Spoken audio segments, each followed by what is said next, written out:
Do you dream of flying first class for the low cost of $3.99, earning free hotel stays, travel credits, and complimentary airport lounge access? Even if you're not a frequent traveler, wouldn't it be awesome to maximize cashback rewards on everyday spending categories like rent, food, and gas? Whether you're just starting your credit journey, looking to rebuild your credit, or a seasoned veteran trying to optimize your credit card strategy, understanding the credit card ladder is a crucial first step in maximizing credit card benefits. This is because understanding the intricacies of each tier will allow you to plan out an end game that fits your lifestyle, whether that be higher credit limits, better rewards, or premium travel benefits. And so by the end of this video, you will know the credit card tier system, where you are on the credit card ladder, how to go from where you are to where you want to be, and how to decide what cards to apply for based on your financial goals and lifestyle. Hello and welcome back to the channel. If you're new here, my name is Andrew and I'm a certified public accountant and former financial analyst, and on this channel we talk all things credit cards and personal finance. At the base of the ladder we have tier 1 credit cards, also known as the rookie tier. Tier 1 cards target those that are either new to credit or are looking to rebuild their credit. Think rookies in the NBA, primarily late teens looking to start their journey, or undrafted older folks trying to prove once again they can play at the highest level. This tier primarily consists of secured credit cards and student credit cards. A secured credit card is a type of credit card that requires a cash deposit before you can use it. The deposit is usually equal to your credit limit and it acts as collateral if you default on payments. And so if you deposit $500, you can spend up to $500, but if you default on payments, the credit card issuer will keep that initial $500 security deposit. Secured credit cards can be a good option for people who are new to credit or have poor credit, as they are easier to qualify for than unsecured cards. With that said, if you prove to your credit card issuer that you can handle credit responsibly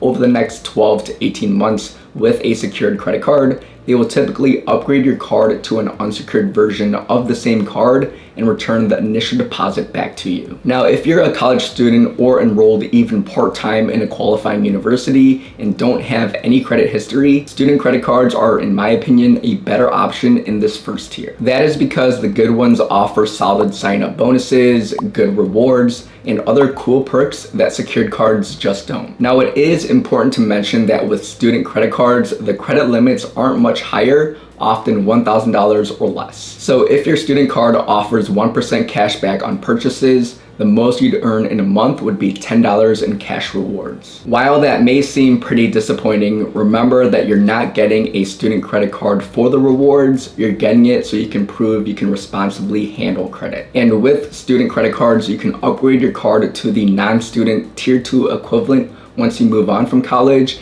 and have it become a stable piece of your credit card setup. The main goal in this first tier is to build your credit, and so you want to make sure you're paying down your balance on time and in full every month so that you learn to leverage credit to your benefit rather than become a slave to it. When it comes to example credit cards in this tier, starting with secured credit cards, there are a handful of great options, including the Discover It Secured, Capital One Platinum Secured, or the Capital One Quicksilver Secured. Each card has its minor differentiations, but they all follow the same formula of having to put down a security deposit as collateral. Now, if you want to learn about the best student credit cards to choose from, I will link that full video down in the description, but these include cards like the Discover It Student Card or the Capital One Saver One student card. The best student credit cards offer early spend bonus offers, 0% intro APR for a certain number of months, and solid cashback earnings. Moving on to the next level of the credit card ladder, we have tier 2 or the beginner tier. Tier 2 cards are credit cards with no annual fee and do earn some type of rewards,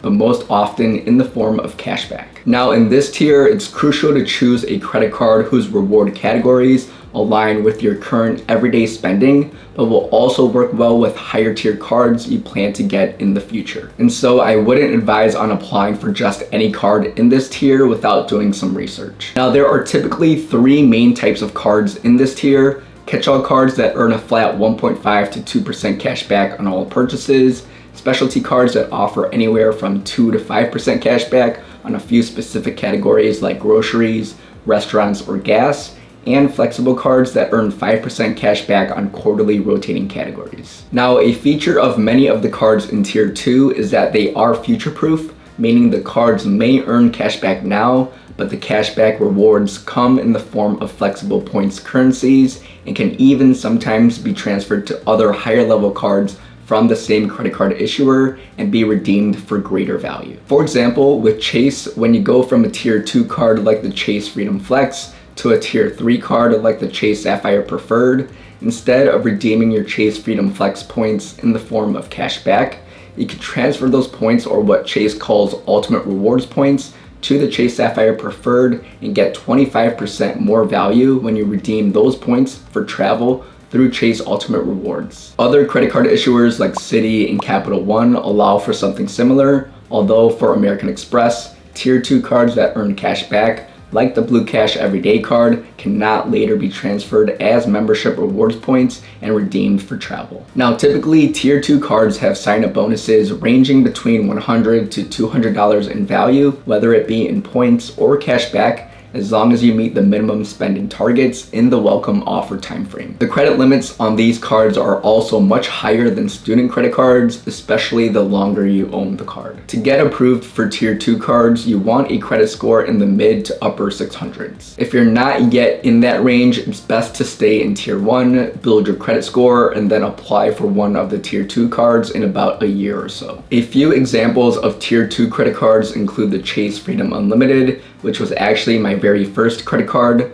the Citi Double Cash, and the Discover It. If you want a more thorough rundown of the top cards in this tier, I will link my best no annual fee credit card video in the description below that you can check out. Moving on to the next level, we have Tier 3 credit cards, aka intermediate cards. Tier 3 is where things start to get more interesting, specifically when it comes to rewards and huge sign-up offers. Tier 3 cards allow you to earn points and miles, as well as receive other perks like free checked bags, priority boarding, complimentary lounge access for a limited number of times each year, and more. The credit limits on these cards start at around $5,000 and go up to tens of thousands of dollars. Now, these cards do have annual fees, usually between $95 and $250. However, many of these Tier 3 cards offer credits and other benefits that essentially offset the annual fee. For example, the American Express Gold Card, a card that I have owned for many years now, has a $250 annual fee, but offers $240 in credits each year, in addition to the many other rewards you can earn from it. Similarly, the Chase Sapphire Preferred, another card I own, comes with a $95 annual fee, but offers $50 in statement credits each account anniversary year for hotel stays purchased through Chase Travel. Now, as mentioned earlier, these Tier 3 cards are great because they offer high sign-up bonuses. With many of the Tier 3 cards, you can earn anywhere between $500 to $1,000 in value within the first 3 to 6 months of account opening. Also, at this level, you can start transferring your points and miles to eligible airline and hotel transfer partners that provide you with the best redemption value for your rewards. Now, in order to get approved for a Tier 3 card, you should have a credit score of at least 700 and good credit history of at least 8 months to a year. Looking at prime examples of Tier 3 cards, we have both the American Express Gold Card and the Chase Sapphire Preferred mentioned previously, the Capital One Venture Rewards, and the Citi Strata Premier, to name a few. However, Tier 3 cards also include co-branded airline cards like the United Explorer card, and hotel cards that generally offer a free night, which tend to offset the card's annual fee, such as the Marriott Bonvoy Boundless credit card, the World of Hyatt credit card, and the IHG Rewards Club Premier credit card. Now, progressing up to the next level, we have Tier 4 credit cards, aka the premium cards. With Tier 4 cards, it becomes all about the perks. This includes benefits such as complimentary airport lounge access, high reward multipliers, and huge welcome offers. At a minimum, all of the Tier 4 credit cards will offer you access to over 1,300 lounges worldwide through Priority Pass, while some provide more premium airport lounge access as well. Tier 4 credit cards also offer fee credits for TSA PreCheck or Global Entry, automatic elite status with major travel brands, and some type of travel credit, which helps offset some of the annual fee. Speaking of the annual fee on these cards range between $395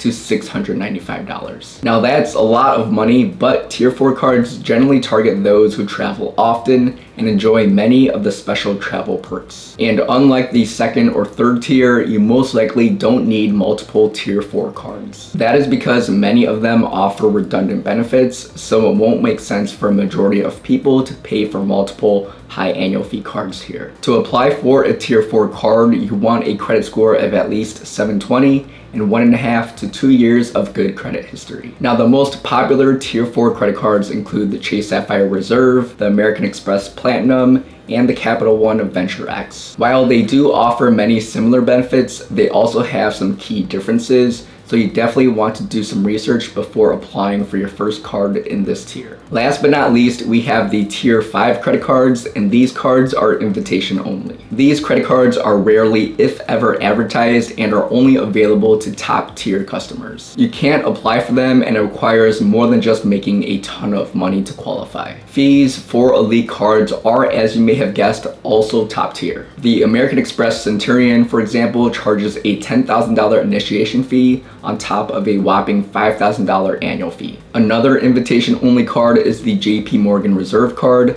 which is reserved for Chase clients who have over $10 million under management through JP Morgan Chase. With that said, there's no reason to really even discuss these cards in more detail, as they only apply to the top 0.1%, and so I'd recommend focusing on optimizing the first 4 tiers for your personal credit card journey. Hopefully you're well versed now on the credit card tiers and know exactly where you stand and how to go from the most basic credit cards to some of the most premium cards available. Speaking of premium cards, if you want a more in-depth overview of 10 of the best premium travel credit cards on the market, be sure to click this video here. As always, thanks for watching, and I'll see you in the next one.